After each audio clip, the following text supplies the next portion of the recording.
कर्मण्येवाधिकारस्ते मा फलेषु कदाचन मा कर्मफलहेतुर्भूः मा ते संगोऽस्त्वविकर्मणि।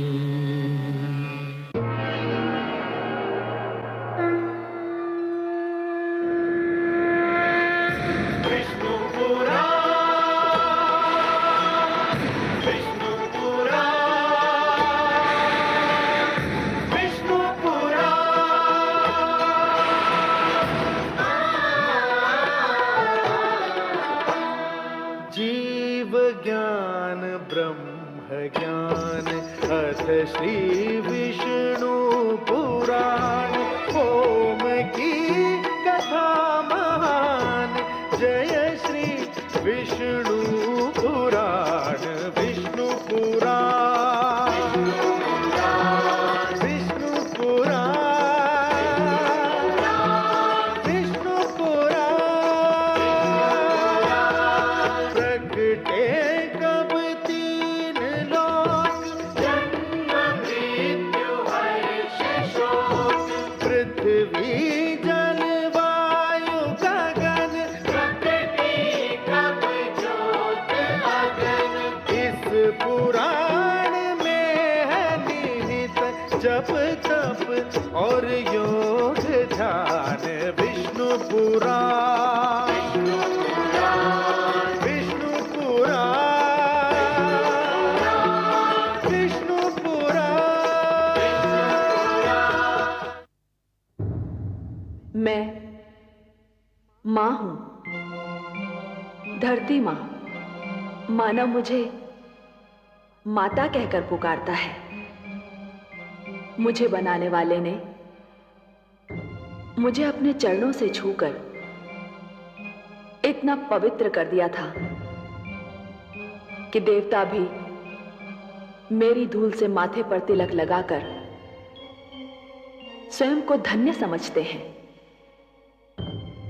आज मैं उसकी कथा सुनाने तुम्हारे निकट आई हूं, जिसने मुझे बनाया है, जिसने मुझे मानव जैसे श्रेष्ठ पुत्र की भेंट दी है, जिसने मेरे आंचल की छांव को मानव के रहने का सर्वश्रेष्ठ स्थान बनाया है, जिसने सूरज, चांद, सितारों को आसमान में बांध रखा है, जिसने मेरे आंगन में फैले हुए समुंदरों को किनारों से रोक रखा है ताकि उन्हें भी अपनी सीमाओं का आभास रहे।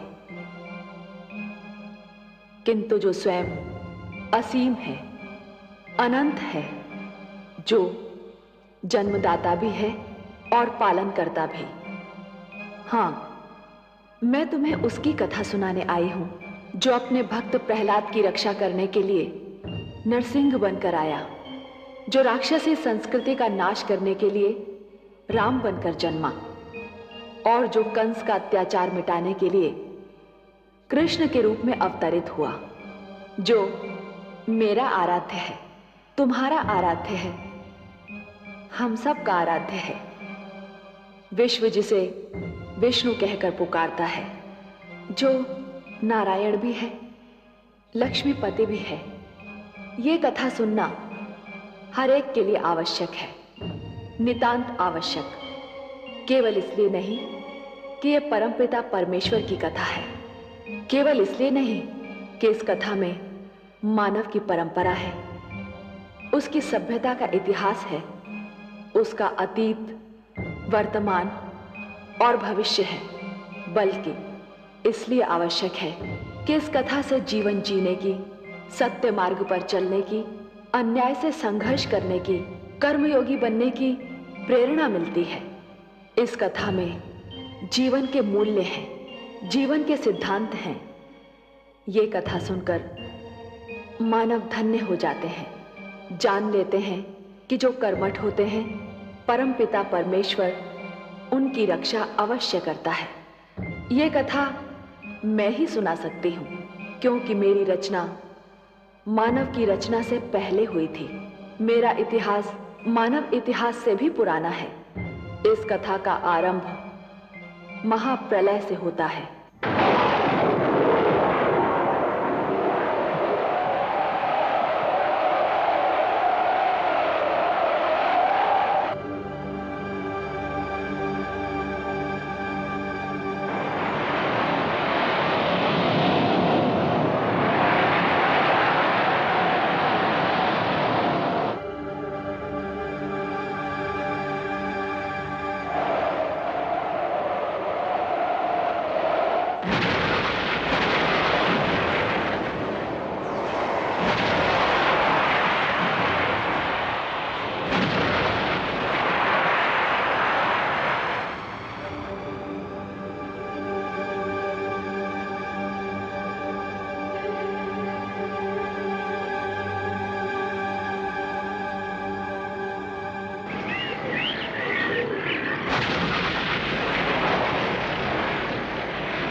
प्रणाम।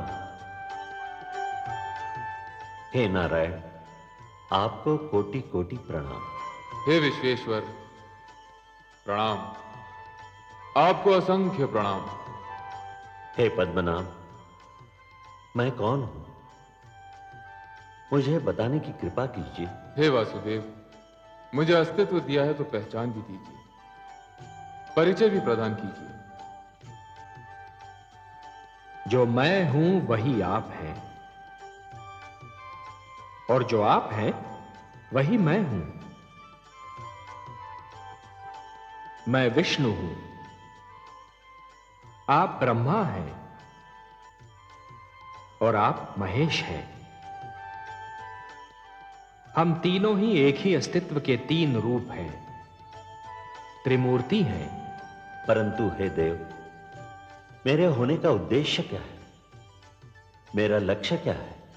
हे ब्रह्मा, सृष्टि की रचना होनी है, संसार का निर्माण होना है, जीवन का जन्म होना है, और ये सारे कार्य आप ही को तो करने हैं।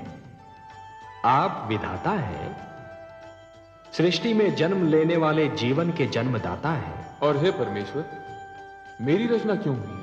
हे महेश, हे शिव शंकर, निर्माण और विनाश, जन्म और मृत्यु एक क्रम है, एक चक्र है। जो बना है उसे समाप्त भी होना है, जिसने जन्म लिया है उसे मृत्यु भी आनी है। यह क्रम चलता रहेगा, यही प्रकृति का नियम है। आरंभ ब्रह्मा है, और हे महेश, आप अंत हैं, और आप दोनों के बीच मैं स्वयं विष्णु पालन करता हूं।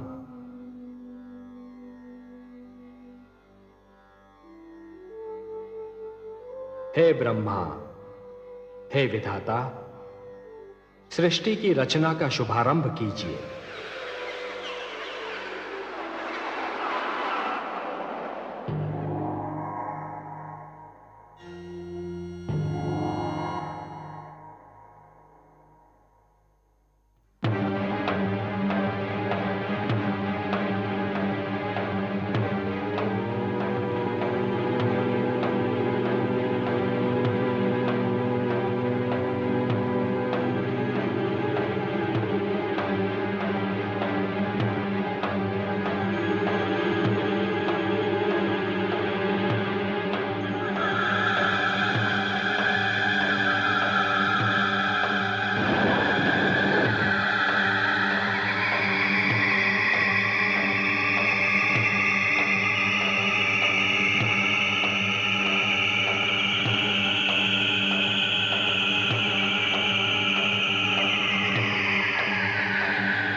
प्रणाम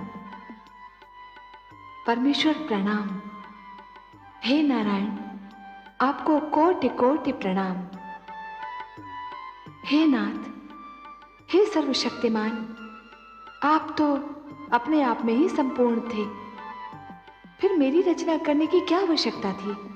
हे महादेवी, जैसे एक पुष्प सुगंध के बिना, वृक्ष फल के बिना और दर्पण छाया के बिना अधूरा होता है, उसी प्रकार एक पुरुष नारी के बिना अधूरा है। और ये तो केवल हम ही जानते हैं ना महादेवी, कि संसार को ममता और स्नेह और एक पुरुष को प्रेरणा, संघर्ष की शक्ति और जीवन भर का साथ केवल एक नारी ही दे सकती है। इसीलिए हमने आपकी रचना की है और हम आपको एक सुंदर सा नाम भी देने जा रहे हैं, लक्ष्मी। संसार हमारे नाम से पहले आपका नाम लेगा, हमें लक्ष्मी नारायण के नाम से पुकारेगा। लक्ष्मी नारायण।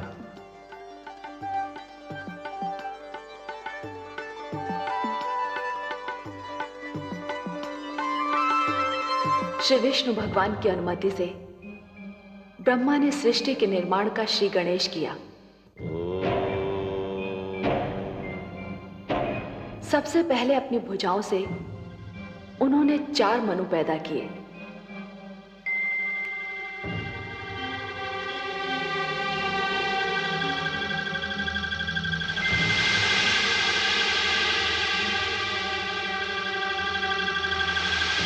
और उनसे मानव जाति की उत्पत्ति का भार उठाने को कहा। परंतु शिशु रूप में जन्मे इन संकादिक ऋषियों सनक, सनातन, सनंदन और सनत कुमार में इच्छा का अभाव था। मैं तुम्हें आज्ञा देता हूं, जो कार्य तुम्हें सौंपा है उसे तुम पृथ्वी पर जाकर पूर्ण करो।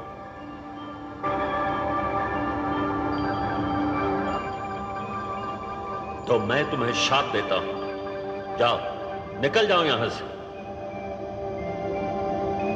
उन्होंने मानव जाति को जन्म देने जैसा महान भार उठाने में स्वयं को असमर्थ पाया।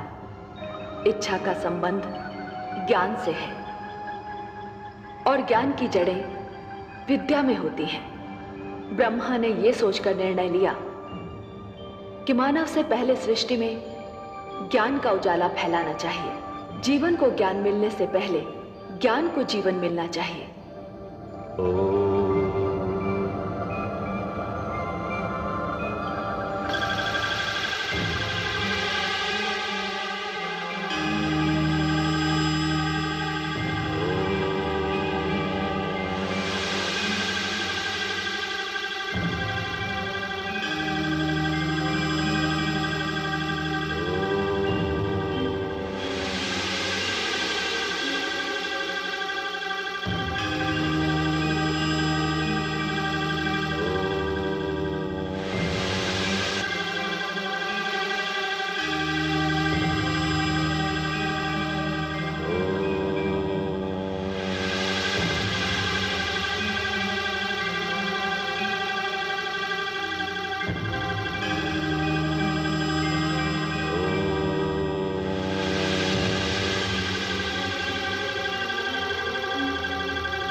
उन्होंने अपने शरीर से 7 आचार्यों को जन्म दिया और उनसे कहा, हे आचार्य जनों,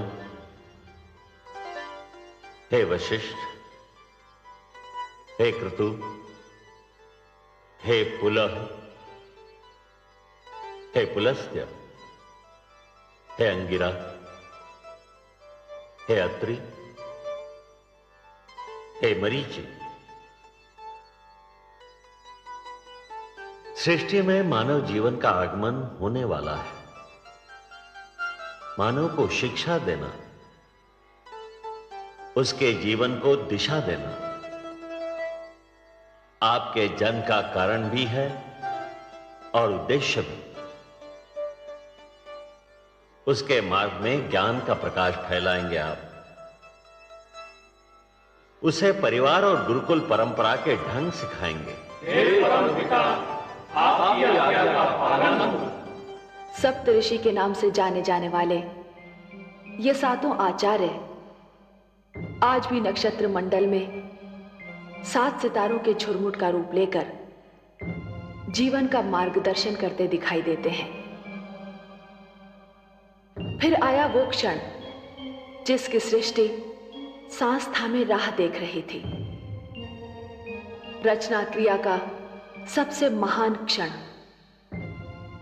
मानव जीवन के आगमन का सुनहरा पल।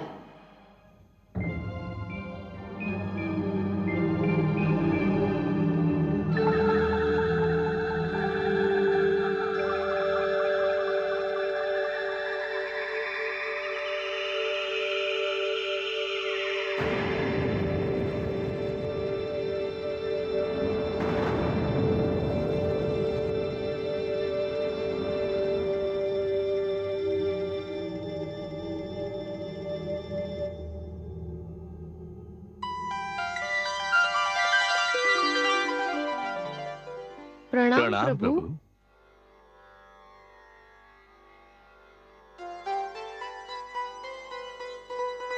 हे मनु, हे शतरूपा, आप दोनों मिलकर सृष्टि में मानव जीवन के प्रारंभ की घोषणा है।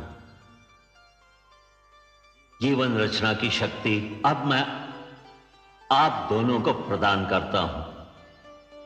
मनु, आप पुरुष हैं, शतरूपा आप स्त्री। आप दोनों मिलकर मानव जाति का आधार बनेंगे, परिवार बनाएंगे, समाज बनाएंगे। आप दोनों शरीर तो दो हैं, पर प्राण एक होंगे, एक दूसरे का साथ देंगे, एक दूसरे के सुख दुख बांटेंगे। जो आज्ञा प्रभु। आप दोनों के कई रूप होंगे। मनु, आप पति पिता पुत्र के रूप धारण करते रहेंगे, और शतरूपा आप पत्नी माता और पुत्री के रूप में ढलती रहेंगी। आपको मैं स्नेह ममता दया और करुणा की भावनाएं देता हूं। मनु, आपको संरक्षण पालन पोषण और परिश्रम की शक्तियां प्रदान करता हूं। आप हर पग पर, हर स्थिति में और हर स्थान पर शतरूपा की रक्षा करेंगे, उसके सुख का ध्यान रखेंगे। आज के उपरांत सृष्टि में जीवन स्वयंभू नहीं होगा। अब जीवन जन्म लेगा और जन्म देगा। हे पिता, आपके आदेश का पालन होगा। मैं अपने धर्म का पालन करूंगी प्रभु।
कहाँ चले गए थे आप?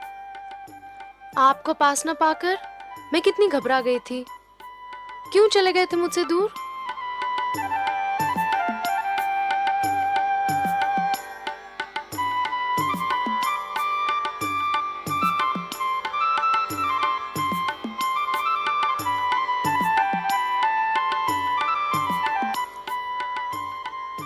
ऐसे क्या देख रहे हैं आप? देख नहीं रहा हूं देवी, सोच रहा हूं। क्या सोच रहे हैं? यही कि आपके प्रश्न का उत्तर दूं या ऐसे ही आपको निहारता रहूं, या आपकी मधुर वाणी सुनता रहूं। ऐसी क्या बात है मुझ में और मेरी वाणी में? आपको सामने पाकर मुझे ऐसा लगा जैसे उषा की लालिमा, पुष्प की कोमलता, चंद्रमा की शीतलता और झरनों की मधुरता सब एक ही शरीर में ढल गई हों। देवी, मैंने भोर भय पंछियों की चहकार सुनी, मैंने सूर्य की पहली किरण छूने पर कलियों की चटकार सुनी, मैंने सरोवर पर वर्षा की पहली बूंद की झनकार सुनी, परंतु उनमें वो संगीत और स्वर लहरी नहीं मिली जो आपकी वाणी में सुनाई दी। विश्वास नहीं होता कि ये सब क्यों हो रहा है, कैसे हो रहा है। कहीं ये कोई सपना तो नहीं, या स्वयं आप भी कोई सपना तो नहीं? तो मुझे छूकर देखिए, सपने को तो हाथों से छुआ भी नहीं जा सकता।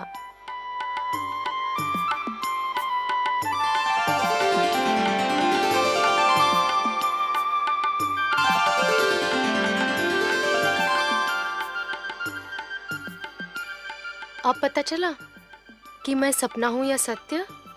आप सत्य हैं देवी, सृष्टि का सबसे सुंदर सत्य।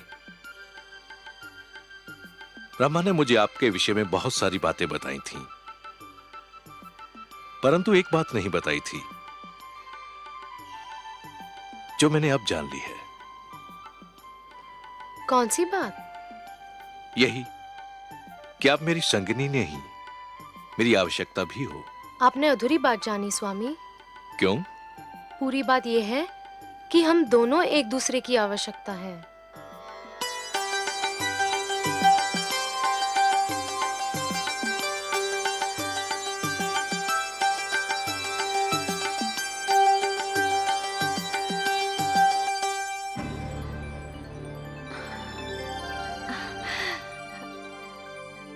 धन्य है आप प्रभु, आज आपकी लीला का एक अनोखा रंग देखा है मैंने। कितना सुंदर है ये संसार, कितनी अनुपम है ये रचना, ये प्रेम, ये भावना, ये स्नेह। मनु और शत्रुपा की भावनाओं में जो फूल सी सुगंध, मधु सी मिठास और कलियों की कोमलता का अनुभव किया, वैसी भावनाओं से तो हम देवलोक वाले भी वंचित हैं प्रभु। आपको अच्छा लगा महादेवी? बहुत ही अच्छा लगा सर्वेश्वर, बहुत सुंदर, बहुत मधुर। ये भावनाएं और इनको प्रदर्शित करने की शक्ति केवल मानव जाति को मिली है। यदि मानव ने इन भावनाओं की रक्षा की तो ये भावनाएं उसे जीवन की प्रेरणा देंगी, उन्नति की शक्ति देंगी, उसे शांति का मार्ग दिखाएंगी। ये प्रेम, ये स्नेह और एक दूसरे का आदर करने की यह भावना ही मानव जाति को संस्कृति देगी, सभ्यता देगी, उसे उत्थान का मार्ग दिखाएगी। और यदि मानव ने इन भावनाओं को त्याग दिया तो वो पशु और पिशाच के स्तर से भी नीचे जा गिरेगा। मेरी तो प्रार्थना है कि ऐसा दिन कभी ना आए प्रभु। ये सुंदर संसार यूं ही बसा रहे, प्रेम की ये शीतल धूप यूं ही बिखरी रहे, जीवन यूं ही मुस्कुराता रहे। मुझे तो इस धरती और इस जीवन से स्नेह हो गया है प्रभु। भगवान श्री विष्णु की मुस्कान बता रही थी कि माता लक्ष्मी ने अभी संसार का एक ही रूप देखा है। दूसरे रूप का ज्ञान तो केवल भगवान विष्णु को ही था। वो जानते थे कि क्या होगा और वही हुआ। परंतु मानव जन्म के साथ ही मानव के मन में जन्म लिया महत्वाकांक्षाओं ने, लालसाओं ने। मानव जाति बलवान और निर्बल, छोटे और बड़े, निर्धन और धनवान, राजा और रंक के वर्गों में बंटने लगी। शक्ति अभिमान में, बल अत्याचार में और प्रेम व्यभिचार में बदलने लगा। हिंसा भड़क उठी, युद्ध होने लगे। मेरे आंगन में रक्त की बाढ़ आ गई।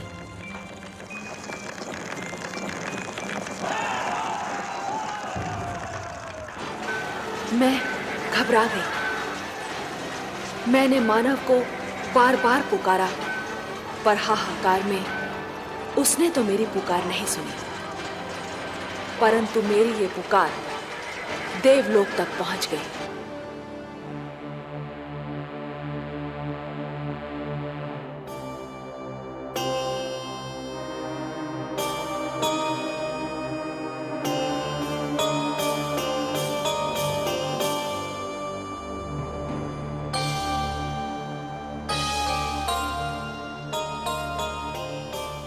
क्या बात है महादेवी?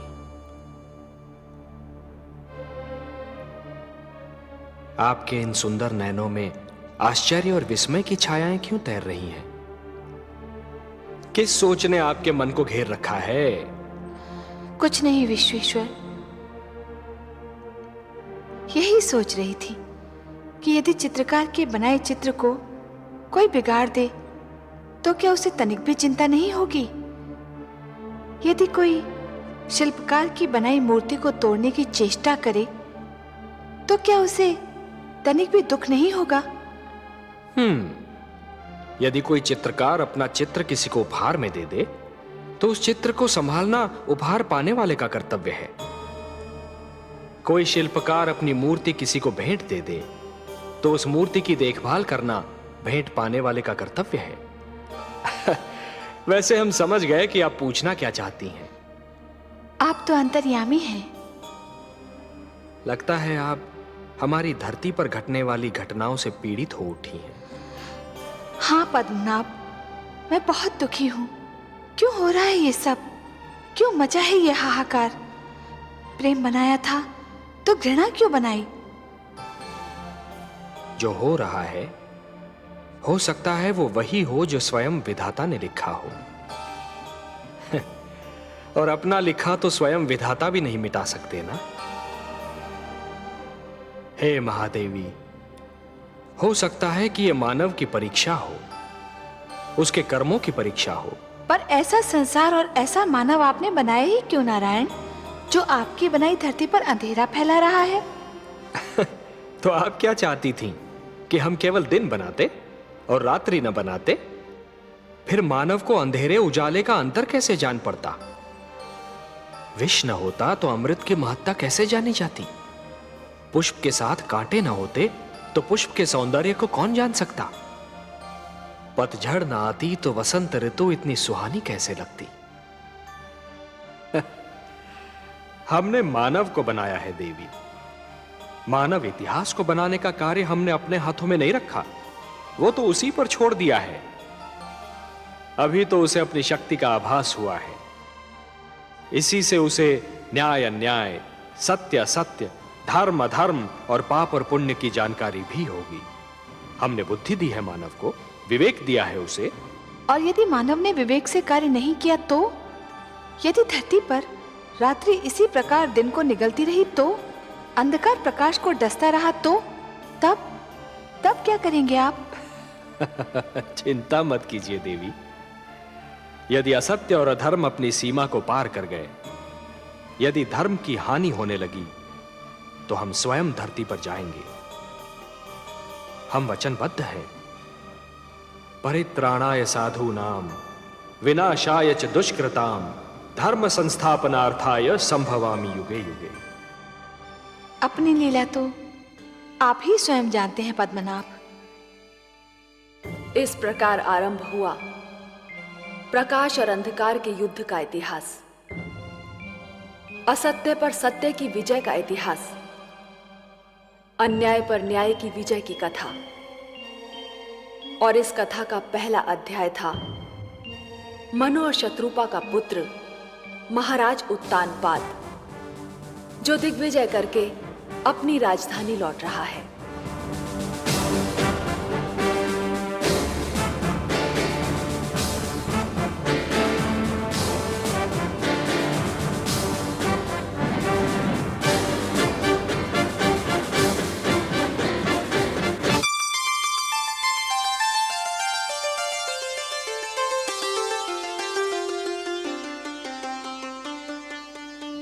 महारानी सुनीति की जय हो। महाराज उत्तानपाद दिग्विजय से लौटकर आ गए हैं। महारानी चलकर उनका स्वागत नहीं करेंगी?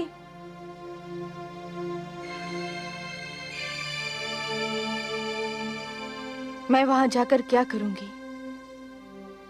उनका स्वागत करने के लिए तो पहले से वहां कोई उपस्थित है। क्षमा करें महारानी, पर आप बड़ी रानी हैं, पट रानी हैं। महाराज के स्वागत का अधिकार तो आप ही को प्राप्त है। अपने स्वागत का अधिकार, देने न देने का अधिकार तो महाराज के हाथों में है, और महाराज ये अधिकार अब किसी और को दे चुके हैं। आप यही है बातें पिताश्री के स्वागत को नहीं गई? नहीं पुत्र, मैं नहीं गई। फिर मैं जाऊंगा पिताश्री का स्वागत करने। तुम भी ना जाओ पुत्र। क्यों बातें? मैं नहीं चाहती कि इतनी कम आयु में तुम पीड़ा और दुख जैसे शब्दों का अर्थ जान लो। तुम्हारे कोमल मन को तनिक भी ठेस लगी ना, तो मैं सहन नहीं कर पाऊंगी। मैं समझा नहीं माताश्री। अभी छोटे हो ना, बहुत सी बातें तुम्हें समझ नहीं आएंगी। पर माताश्री, मैं उनसे मिलने को व्याकुल हो रहा हूँ। इतने दिनों बाद तो लौटे हैं पिताश्री। जहाँ इतने दिन राह देखी है, थोड़ी देर और प्रतीक्षा नहीं कर सकते?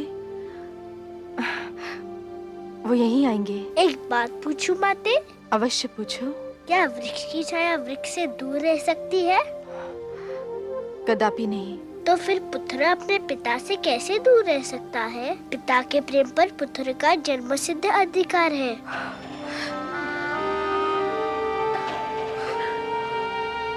सारा झगड़ा ही तो अधिकारों का है पुत्र ध्रुव।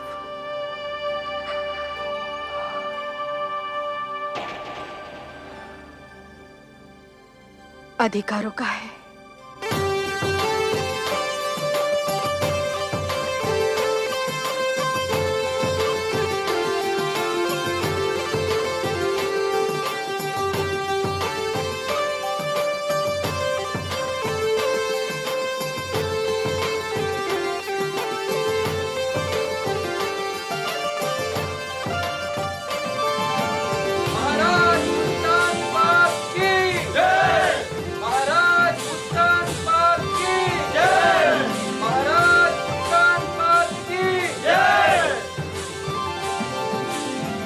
महारानी,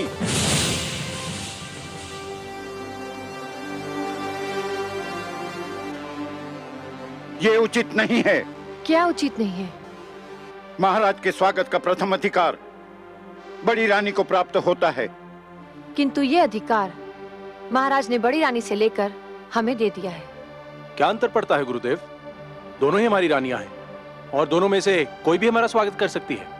राजा प्रजा का आदर्श होता है महाराज।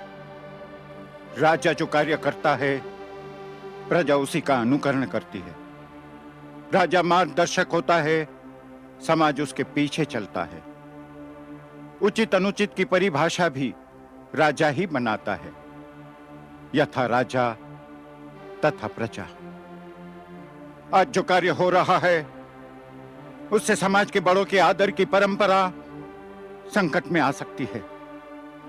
और जब छोटे बड़ों का सम्मान करना छोड़ देंगे, तो समाज में उथल पुथल मच जाएगी। और जब समाज में उथल पुथल हो, तो राज्य की स्थिरता डगमगा जाती है। यदि महाराज परंपराओं को तोड़ना चाहते हैं, तो आपको क्या आपत्ति है गुरुदेव? परंपराएं हमारे आदरणीय पूर्वजों ने बनाई हैं।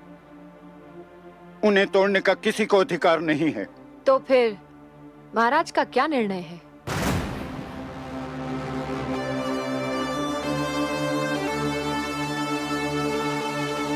हमारा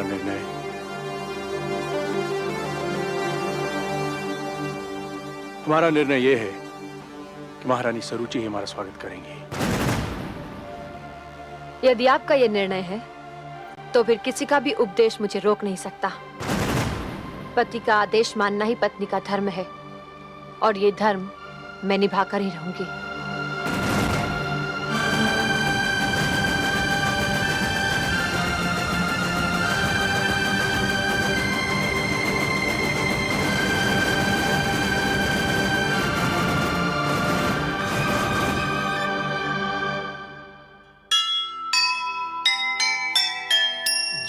जैसे चले महान जन वैसे चले समाज, वैसी बन जाए प्रजा जैसा होगा राज। टूटी अगर परंपरा टूटेंगे आदर्श, दुख ही दुख